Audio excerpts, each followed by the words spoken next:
को कटाया मोहम्मद के थे वो नवासे। सजदे में सर को कटाया मोहम्मद के थे वो नवासे। अली हुसैन थे मोहम्मद के प्यारे, वही थे उनके आंखों के तारे। सजदे में सर को कटाया मोहम्मद के थे वो नवासे। सजदे में सर को कटाया मोहम्मद के थे वो नवासे।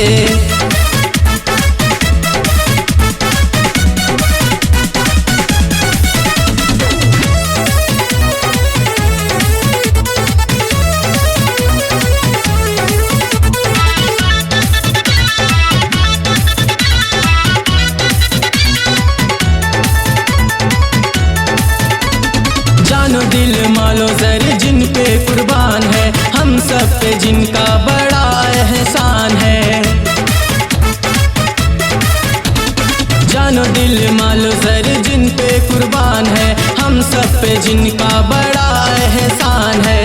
जिनके बदौलत आज हर दिल पे नाम है, उनके ही सदके से सारा जहान है। सजदे में सर को कटाया मोहम्मद के थे वो नवासे।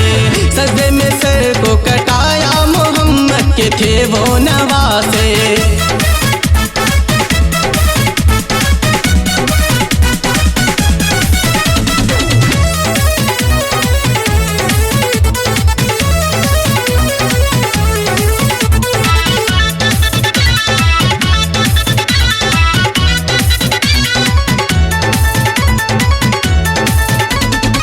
फैला है चारों ओर जिनका उजाला, सारे जमाने को गम से निकाला। फैला है चारों ओर जिनका उजाला, सारे जमाने को गम से निकाला।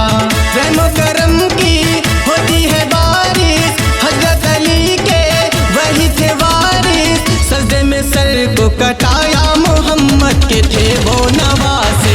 सजदे में सर को कटाया मोहम्मद के थे वो नवासे। अली हुसैन थे मोहम्मद के प्यारे, वही थे उनके आंखों के तारे।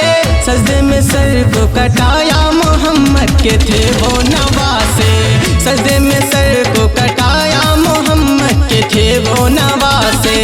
अली हुसैन थे मोहम्मद के प्यारे, वही थे उनके आंखों के तारे। सजदे में सर को कटाया मोहम्मद के थे वो नवासे। सजदे में सर को कटाया मोहम्मद के थे वो नवासे।